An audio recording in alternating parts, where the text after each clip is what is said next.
Hey everyone, it's Bella, and I'm back with Simon from History Debunked, and we are reading the chapter on critiques and responses to criticism or critical race theory. Um, any opening thoughts, Simon, for this chapter overall? Well, other than the fact that it's promoting the fragmentation of society, not really. Wait, the chapter or the book? The whole idea, the chapter is concerned with the desire to fragment society. Okay. So would you elaborate on or a specific part that is particularly fragmenting or Well, the talk of linguistic dualism, for example, linguistic linguistic pluralism. linguistic pluralism? Like for so that I get that we're on the same page. First of all, let me see if it's in this chapter, linguistic pluralism. Is it? I know, I believe it's like sorry where it is in this chapter, but like so what are we saying linguistic what are we saying linguistic purism is? Linguistic pluralism is when more than one language is spoken in the country. For example, in Switzerland, you Hmm. have French, Italian, Schweizerdeutsch, Hmm. and Romance, which is a peculiar language. Um, the idea is that the critical race theorists want what used to be called jive talk to be accorded the status of a separate language so that black people wouldn't have to do the same exams as white people. That's what I mean by causing the fragmentation of society. Well, I mean, in some ways, I think that could even be applied within the UK with Scots. I mean, I personally think that we should consider Scots to be a separate language. Most Southerners, especially that I've known, can't understand Scots.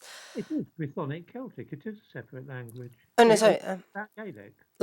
Well, it's like not quite Scottish English. Not Scottish Gaelic. I mean like proper like thick Scots. Yes, Yeah. dialects. Well, I mean the matter of like whether it's called a dialect or a language is there's that famous quote, right? That a language rather, is a dialect with an army and a navy. But with the case of Scots, I mean, if we take the test of mutual intelligibility, I know Southerners who can't understand a word of Scots, and why shouldn't we then treat it as a separate language? I know it would. I don't know. It divides the country, but arguably at a degree of expense. Like Scottish people have to cultivate and develop a code of English of their own, whereas English people don't have to speak that differently if we go off to Scotland. You know what I mean? There's no indication that Scots perform more poorly in A levels than English people. Well, I'm not saying that it's necessarily going to. Yeah, but I mention that because that is the crux of this chapter. This is what's being talked about, the unfairness of this scholastic aptitude test. If it were the case that Scots were performing badly in A levels because of a language difficulty, there might be something in that. There's no evidence at all for that. Um, I'm a bit confused. Have we read the same chapter? Because this is the one on criticism, right, of critical race theory. Yes, it is. Yes, that's right. And he's talking about the inherent unfairness of the SAT, the Scholastic Aptitude Test. And there's mention of linguistic pluralism. Oh, there we are. Yes, right. Scholastic aptitude test. Yeah. Yeah. Um, This is what he's talking about. Well, when I said that this is about the fragmentation of society, that's what I mean. yeah. I mean, I've seen examples of such tests where the language of it is very much targeted at a particular group. And actually, we could take an example with sort of the scholastic jargon that I'm trying to cut down on and which people don't like that I use. I don't know, like microaggressions or queer theory or anything like this. A test which uses those is arguably using a different dialect of English than what most people are speaking, and it therefore doesn't measure people's aptitude for scholarly activity fairly. Or a test, for instance, that which used a lot of LGBT vocab would have biases in how it selects students. So is it not? I don't think it's too unreasonable to say that tests which are universally applied can be harder or easier for certain groups in society, right? Not in this particular case, because of course people from East Asia always score more highly. So if there really were a problem with the language, people for whom English was a second language would have more difficulty with it rather than less. For example, in the reading and writing element of the Scholastic Aptitude Test, the average score for East Asians in America is 586. That for whites is 562, but for black people it's 476. There's something more going on here rather than just difficult language. Also, what do you say that more is that's going on here? I would say that it's a deficit, a language deficit, and sort of a lower vocabulary. What do you mean by lower vocabulary? I mean, less words, fewer words. Fewer words, like, so what is the standard by which we're defining words? Like words that are in, say, the Oxford Dictionary or. No, no, there are standard tests for word for ability. Chanel's test, for example, it's a test of reading ability. Don't go away, Bella. I mean, I can show you that one. Yeah, sure, sure thing.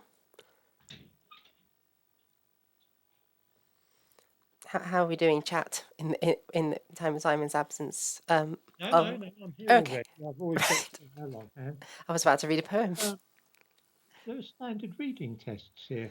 For example, here's a list of words. This one Hmm. is from the 1950s, but I mean, we can obviously it's been updated.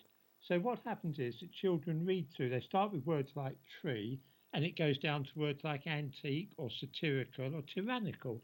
So that way we can work out people's reading ability and people's vocabulary.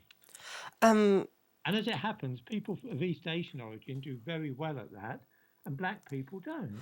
but like the problem I'm seeing with this is that if you speak a dialect of English, even let's say Scots, let's take it out of the American context and apply it to Scots.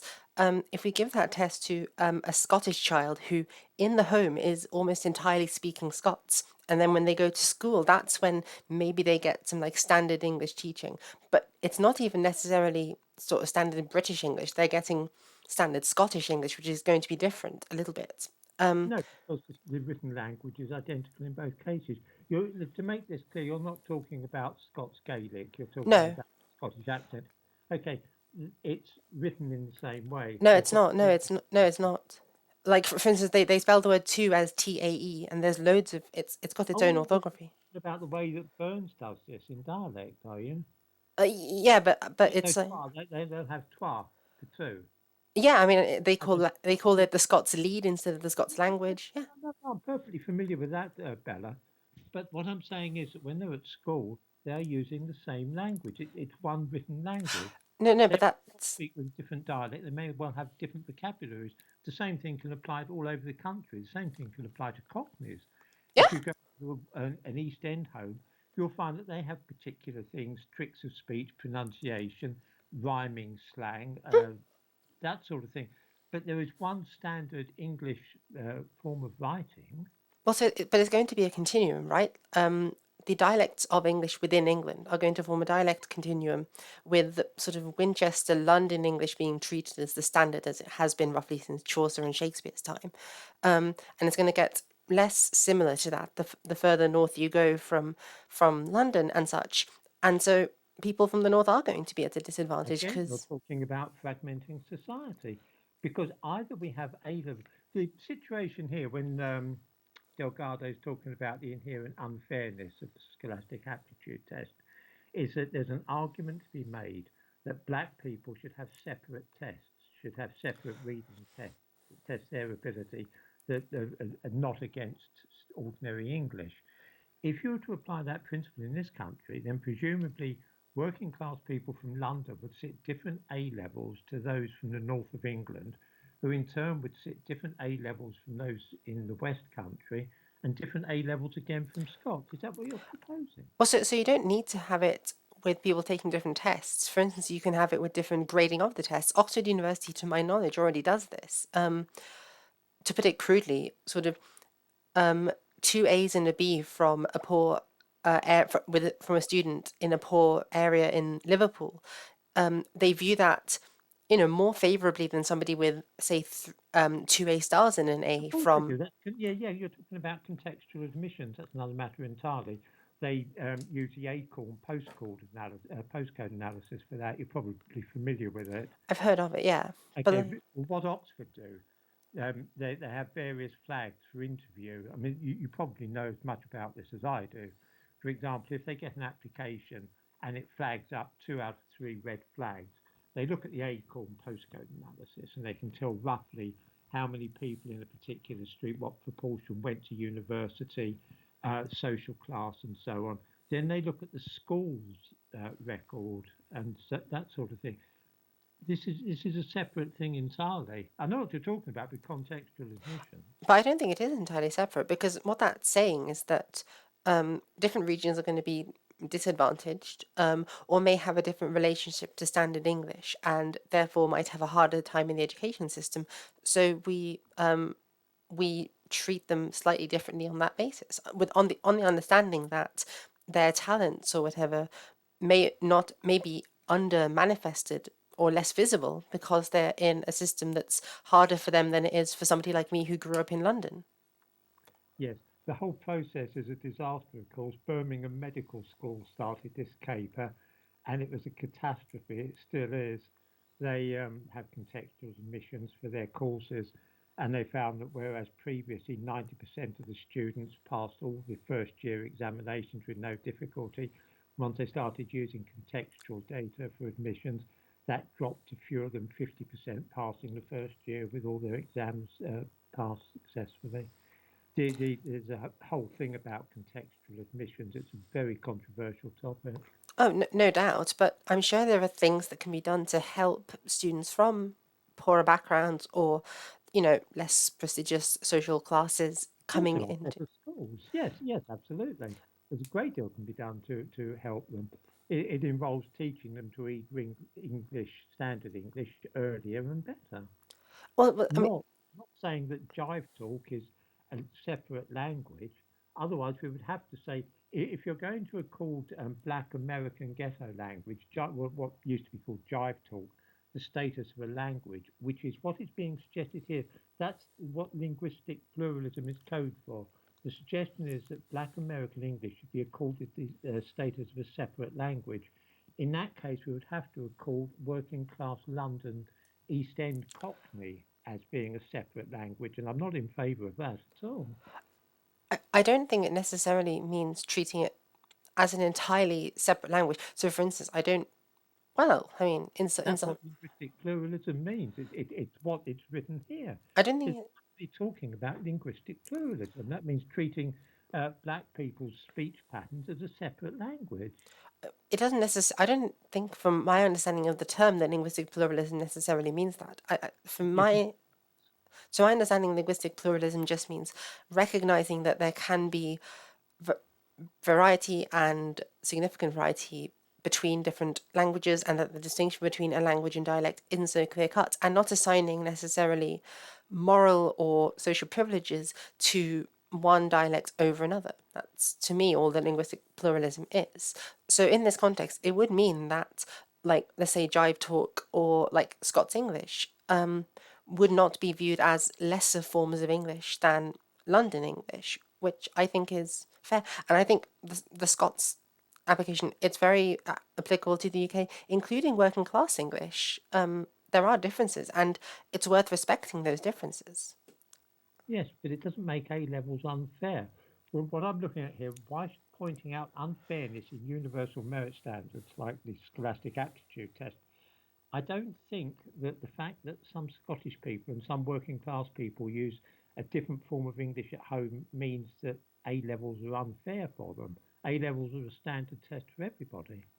But for me, somebody who only spoke standard English in the home, I've had.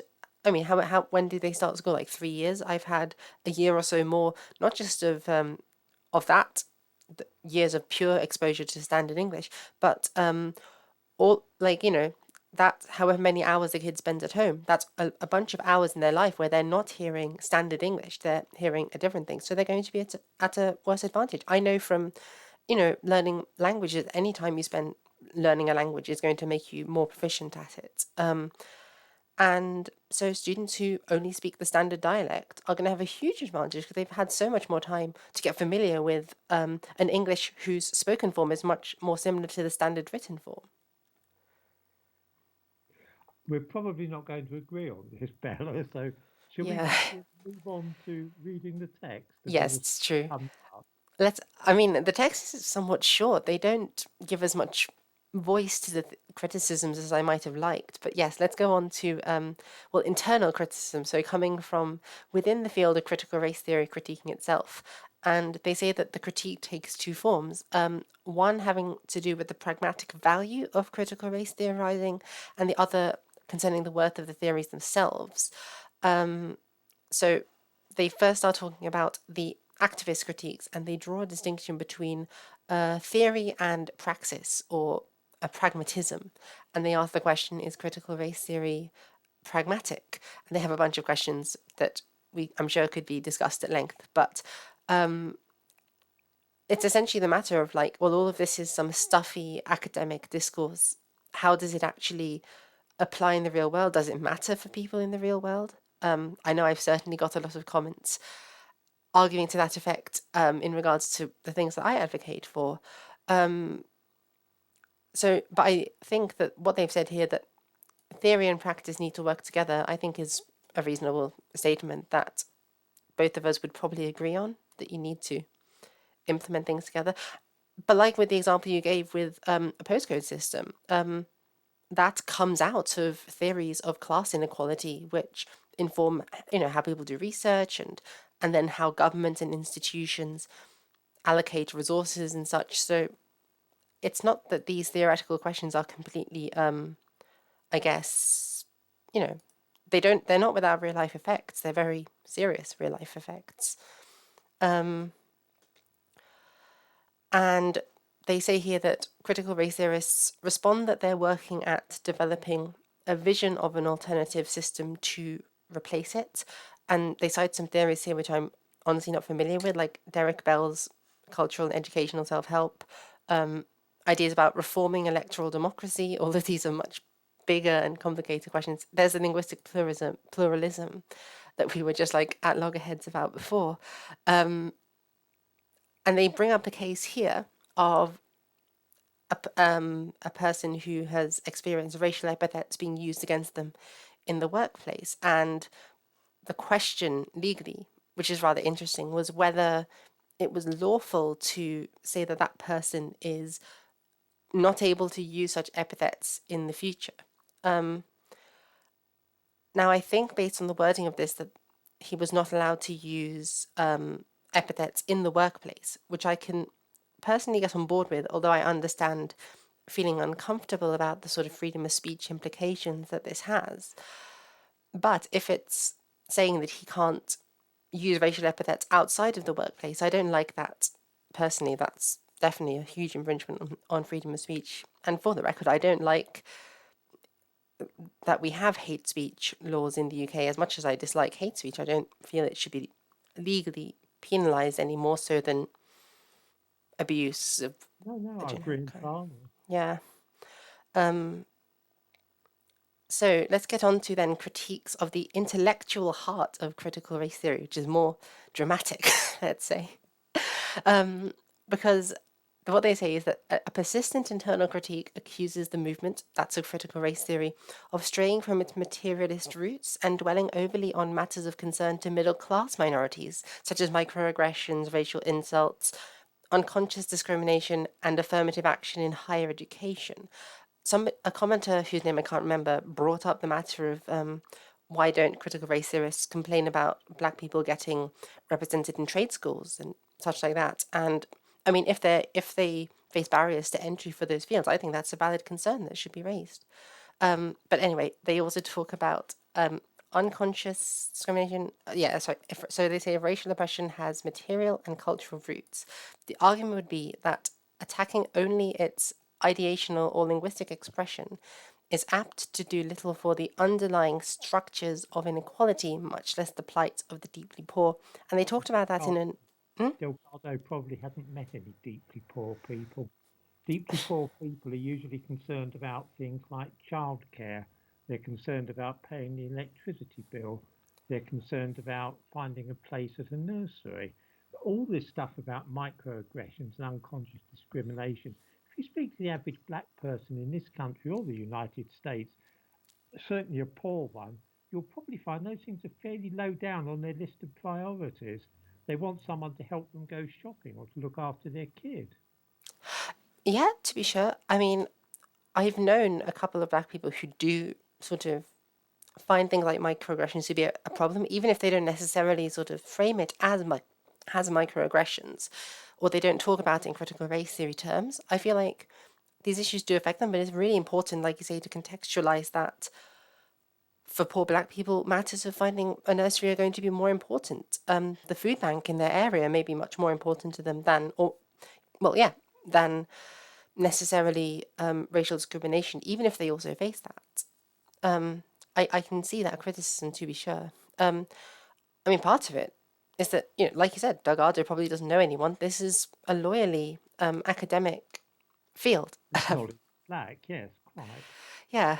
And another concern, like they say, is that the movement has become excessively preoccupied with issues of identity as opposed to hard-nosed social analysis. And this is the kind of stuff which, for me, is fascinating to think about. But I need to remember as well that it's not often too significant for the lives of everyday people.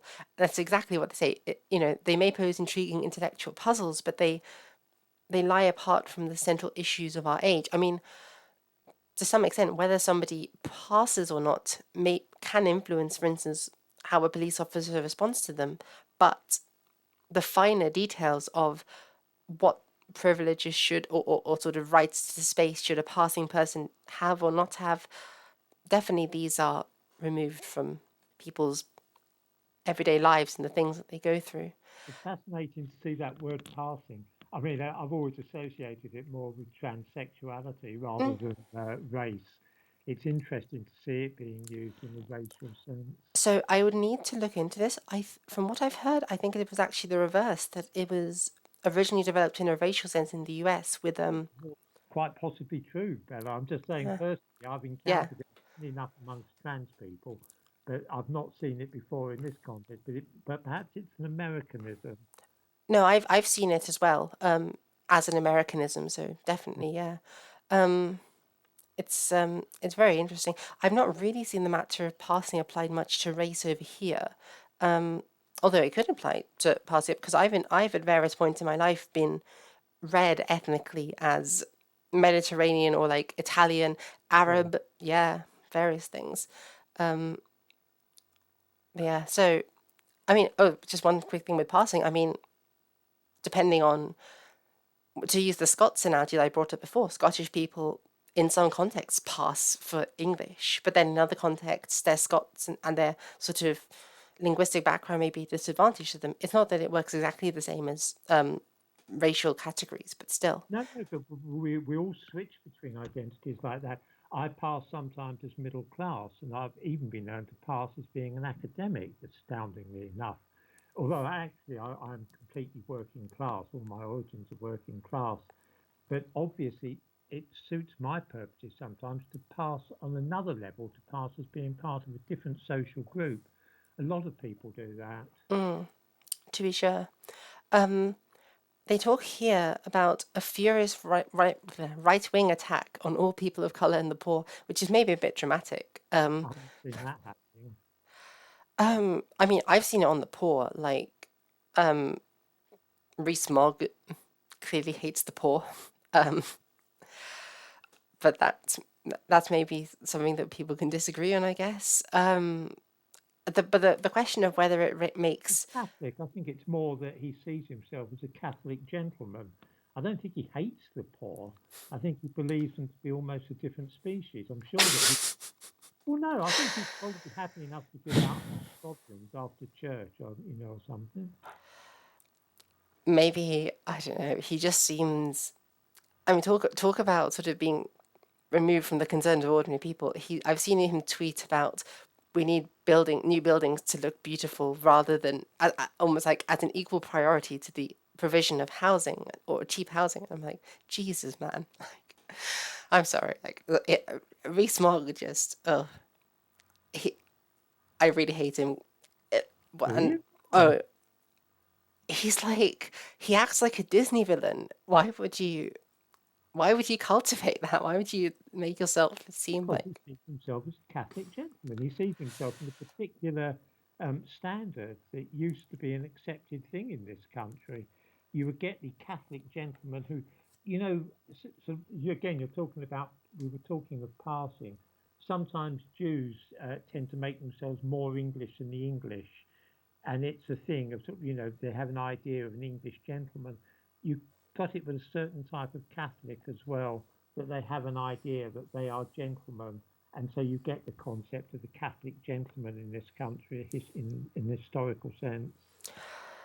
yeah, You um, do well with that. That's who Rees-Mogg is. to be sure. I mean, my Catholic friend loves him. Um, yeah, we can. I mean, and if you look at his Twitter, it's like an American's parody of a posh British person, which is, Absolutely, yeah.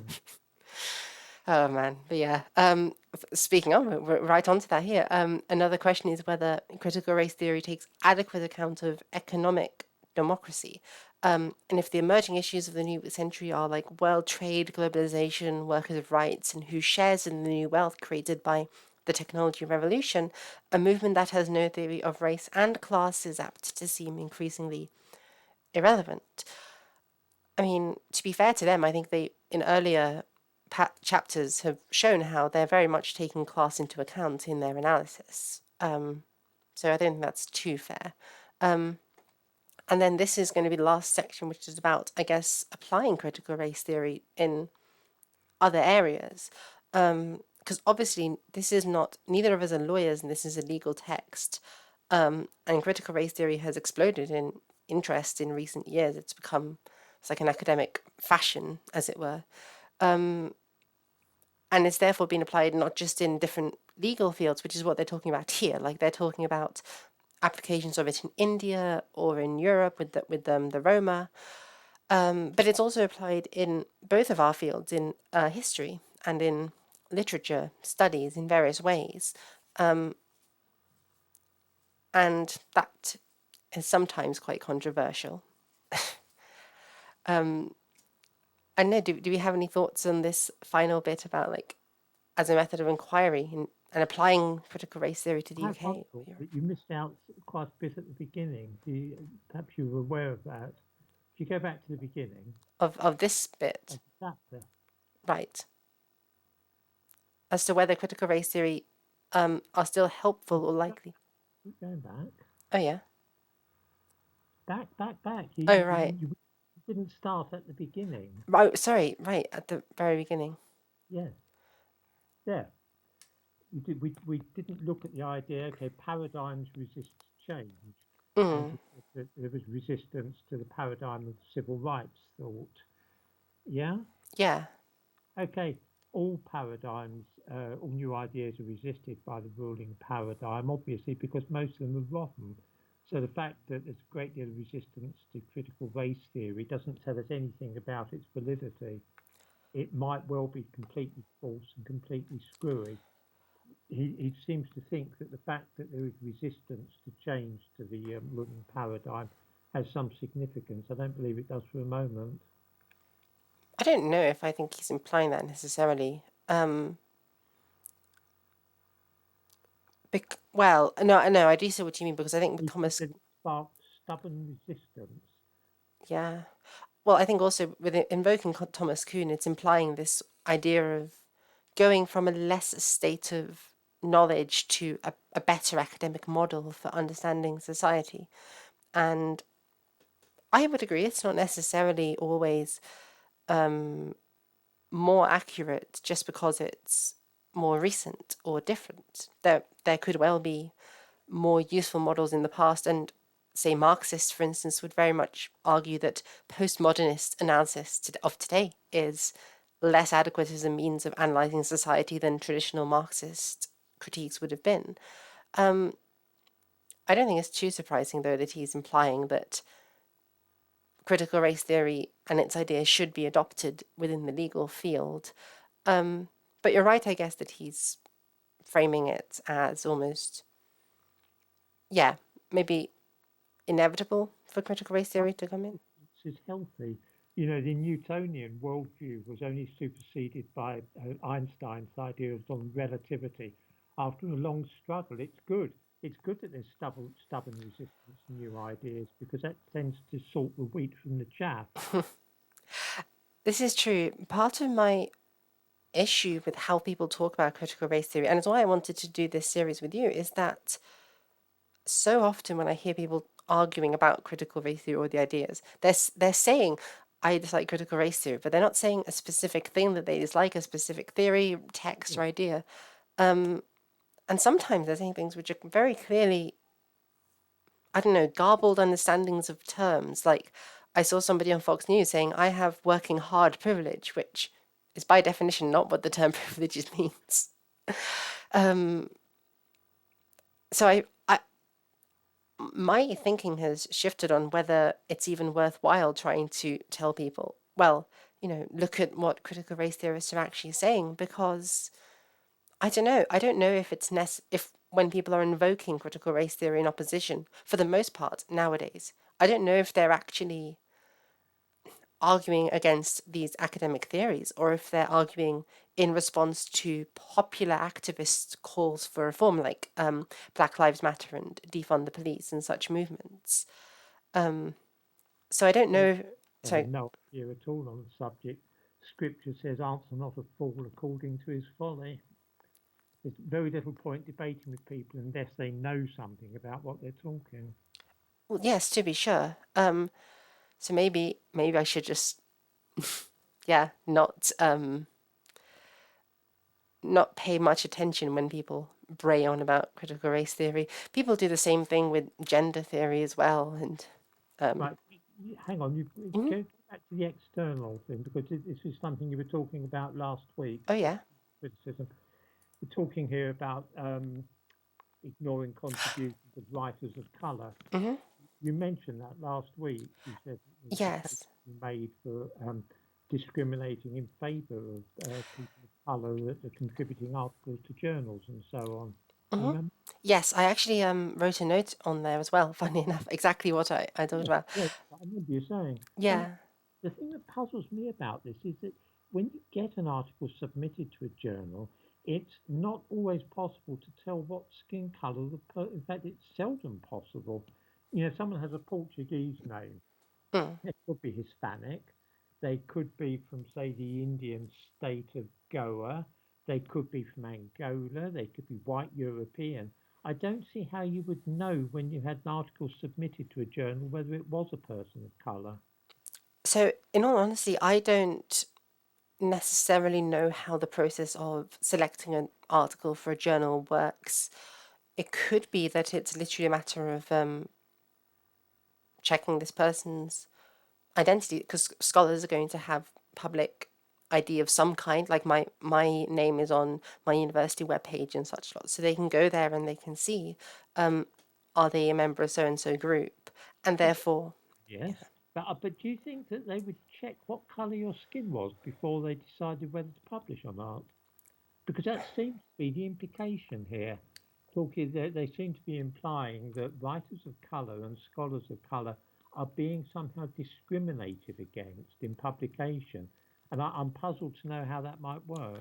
okay, so Daniel Padilla Peralta has a really good lecture on this. I believe it's either the Haunted House of Classics or another one of his lectures. You can find them for free on YouTube. They're really good to listen to. And he talks about research he has done on exactly this issue on discrimination within publishing trends in the classics. And the way he implies it, it's not like a journal editor gets a paper and is like, that's a person of color. I don't have to take their opinion seriously. And they dismiss it. It's more like before they even get to the stage of publishing to a journal, there are many institutional barriers that make it less likely for minority scholars to get there in the first place. What sort of barriers? The same barriers that limit the prevalence of scholars of color in the field of classics in general. So one of them on a simple level of cultural things, like within minority communities, classics aren't viewed as part of their culture in the same way. So in like Black American communities or Afro Caribbean communities in the UK, the study of Latin and Greek and all of this stuff, it's not considered, I don't know, a part of Black culture. Oh, but And that's why there's a low number of black people getting into Oxford, because few of them apply for things like classics. They nearly always apply for law and medicine and so on. mm, So, yeah, that's true, but I don't see that that's any sort of prejudice, is it? Or that's a choice made by black people that they don't want to study classics, so they're not likely to get published. Uh, to some degree, it can be a self-fulfilling prophecy because if minority scholars aren't prominent in the field of classics, people who look at the options can see it and be like, this isn't for me because people like me on doing it. I see what you mean. You mean that black people can see lots of black footballers, so they have the ambition to be footballers. And if they saw lots of black classics scholars, they might have the ambition to be black scholars in the field of classics themselves. Is that what you mean? Yeah, and there is some research showing that representation, whether in media or in fields of authority, can really shape how one's ambitions form as a child. I believe there was studies done on the prevalence of black male teachers in schools, aspiring black students to go on to higher education more than if they only had white teachers, for instance. So I think the act of just having scholars of color prominent in the field can be very helpful. But not just that. Mary Beard has talked about this in one of her lectures. Celebrating the work that minority scholars already have done, which is often underrepresented in, say, academic histories of the field, which is the most dry kind of reading you can imagine, but it gets done. And if it's being done, we should include the contributions of scholars of color, which, as Mary Beard tells it, in the field of classics have been quite numerous, as have the contributions of women. But they're often not centered or they're not given as much weight and airtime in discussions of the history of classics as a field. So that As would a matter be, of proportion, if you've got 95% of people in the field are white and only 5% are black, and you're making a selection, then you're probably 19 times as likely to pick a white person. Even if you've just picked experts at random, you'd be 19 times more likely to pick a white person's name out of the hat than a black person. and another factor that makes you more likely to select them is if they've if they've published to a journal previously and they've been accepted. And some other factors can contribute to this, like if your supervisor for your PhD is quite a prominent scholar in the field, or if you're in a good university, you are more likely to get a journal article accepted. And all of these things are snowball effects. So a scholar who's had one journal article published before is more likely to in the future, Sure. and vice versa. So for Daniel Padilla Peralta, he's advocating a few different things. He's advocating that people should make an effort to cite the works of scholars of color if they have the opportunity to within their field, because that increases their, I don't know, scholarly clout in the field. And And also, also to publish things by people of colour regardless of merit, because it will look good. It will encourage the rest. Yeah. see, I don't think it's a matter of regardless of merit. With with anything, with all stuff in the academic field, there's oversaturation. So there's far more applicants than places, Mm. and so I really don't. Just as, for instance, like all of the, let's say that there's 3 places in a journal for an article to be published, and 15 scholars submit. Let's say 10 of them are white, and let's say that by coincidence, all 3 of the journal spots get taken up by white people. Those 7 white people usually also have a good and a worthwhile essay to contribute for the scholarship. Um, let's say maybe 6 of them have a worthwhile essay and one of them was a bit shit. And it happens to be that those 3 that got selected were the best, but it's not that the others were not worthy. So I think the argument is not that to publish something that's completely worthless for scholarship, but publishing something which just hasn't been heard out and given a chance before.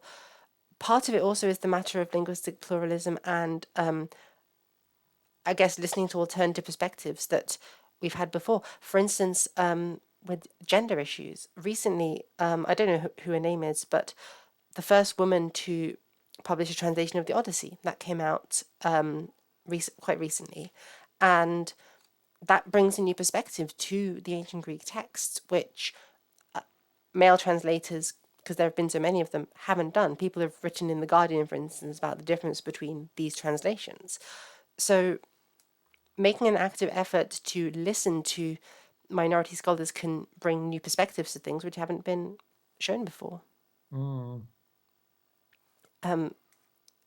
But part of it, though, is that some people might regard those, I guess, unique things that minority scholars have to bring as not worthwhile because they're so entrenched in it. So with Homer's one, and I'm sorry I didn't have a good racial example to bring in here, but I know words that could be discussed in that way, like the Latin word gens could be translated as race or as tribe or as people.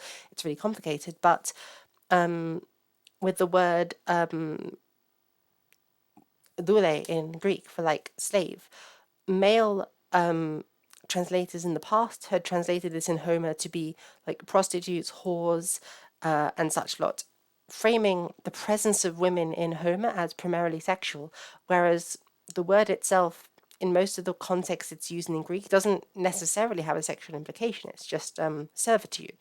And so she translated it differently, and that really changes how one views the text of Homer as a result. And but because she's reframing it and saying, well, actually, these women aren't necessarily, say, sex workers, if everyone is used to listening to male scholars who say that, yes, they are sex workers, unless there's an active effort made to give her a chance to speak by like publishing in a journal or in a book, if her work goes up before a panel of all or mostly male scholars or scholars who've mostly read male analyses of Homer, they may just look at that and say, well, she clearly doesn't understand how to translate the word doule because that actually means prostitute or whatever. So giving a platform to scholars of color can pave the way for these ideas to become more recognized and therefore less weird and rejected. I follow that. Yeah. And personally, I can see within the field that there have been some really great contributions that have come about as a consequence of critical race theory. In the Crusades, I'm aware that work on so this like the idea that they talk about in this book about how minorities are heterogeneous groups and they don't necessarily all have a common interest. That's been applied in analyzing the Crusades and how say the like Latin groups, the Arabic groups, the Jewish groups, they weren't necessarily like this is my ethnicity versus theirs. There was various conflicting interests within each faction. Well, of course, yes, because often people assume that Saladin was an Arab, when in fact he was Kurdish. I can think of a number of examples like that on the side of the Muslims and also on the side of the Crusaders. Yeah, absolutely. Within a field I'm more familiar with, like late antiquity. Patrick, I always cite this as a good example of critical race theory being used in history well. Patrick Amory has taken some of these ideas of critical race theory and used them to look at the Ostrogothic records and say, well, actually, this we thought that there was a Goth, but actually that might have been more of a deliberate political construct rather than a, I don't know, easily identifiable ethnicity. Now, he's been attacked on various grounds, but it's a really interesting discussion to have in academia, which wouldn't have happened if it weren't for critical race theory being brought in. Mm-mm. Yeah. Yeah, but but I will say in response to what you said about, I guess, merit in this, I understand that it really does sound like people are saying to publish scholars of color regardless of merit. But I don't think that's the argument that's being made, personally, from having heard Marybeard and Peralta talk about it. Yeah, I think the argument is just offer more opportunities for scholars of color who themselves are meritorious, just they don't have the advantages yet to let that merit show. Is there anything else perchance in this No, no, passage that no, we've no, no, skipped no, over? those are things that occurred to me. Cool, good. Well, good. We want to talk about these things. Yeah, cool. That's good. We've gone over them. We've gone over the internal criticism and the external criticism. Absolutely. It does feel. I have to say, at times, like they are. I don't know. They're very quick with it. Like, where is it? This. Um. I mean, this bit here. They very quickly summarize this point and then dismiss it in basically one paragraph. And they could have done what I've done, which is say, well, actually, the calls for, I don't know, focusing on the contributions of writers of color doesn't involve unfairly platforming people without merit. But they haven't done that. They've just said that they've sort of done that when they've said, it's necessary to establish that those articles were of high quality and deserve recognition. But I don't know. I feel like they're This too book is dismissive. very superficial. I mean, it really just skims over most of the points. It's like we've acknowledged that some people have critiques, but you don't need to take them seriously, which isn't ideal. Um, they sort of talk. They no, they don't talk about it, but they imply. They imply that at one point the soft bigotry of low expectations, which I think is a term that Candace Owens uses, known critical race theorist Candace Owens. I say that sarcastically. She's an American pundit. But this idea that doing something like that, like focusing on the contributions of scholars of color, is almost assuming that scholars of color don't have the merit to get published on their own, and is therefore insulting to their intelligence, which they could have done a better job of discussing and being like, well, does Mm. because I think part of the problem is that when people hear someone say scholars of color have a hard time getting published, if one is assuming that the main factors that lead to one getting published or not published are one's own merit, it can then sound like they're saying the scholars of color aren't good enough to get published. When what's actually being said is there are institutional barriers that make it harder for scholars of color to be published, which scholars of ethnic and gender, well, ethnic and sexual minorities, sorry, scholars of ethnic and sexual majorities don't necessarily face. And therefore, if we remove some of these barriers, we can allow scholars of color to flourish better. That's a very different thing. That's a very different kind of conversation, but it's not explicit, is not at the forefront of the critical race theory discussion. What's at the forefront is this argument is the action first and foremost, and the justification is almost an afterthought if it happens at all. And somebody like me has to come in and say, well, this is what at least I think people are trying to do, rather than throw out the notion of merit entirely. Yes, there's also the question of style. If someone submits an article to a journal and it's written in a narrative voice and it questions objectivity and truth, you might find that that's less likely to be published than one that does follow the conventions. Yeah, and honestly, I think that's fair because for me, the idea of valuing the narrative voice, yeah, I'm gonna be controversial here. Screw it. It's entirely worthless if you're not backing it up with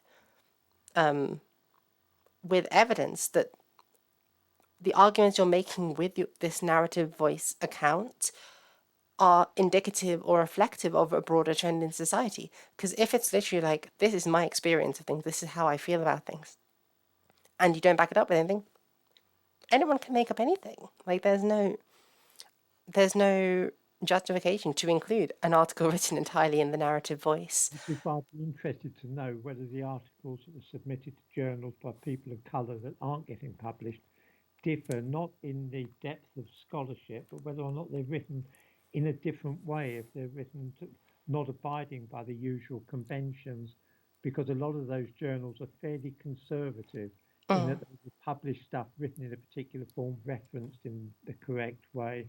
So it may be that the articles that are rejected just don't conform to what's expected. I So it's possible that this is the case, but I have doubts I think it's unlikely because the people who are going to be publishing to journals are, for the most part, PhDs. And to get the PhD, you have to perform at that, you have to produce a work, your thesis, in that same academic style of writing. And That's true. That doesn't mean to say that you can't drop that particular style once you've got your doctorate.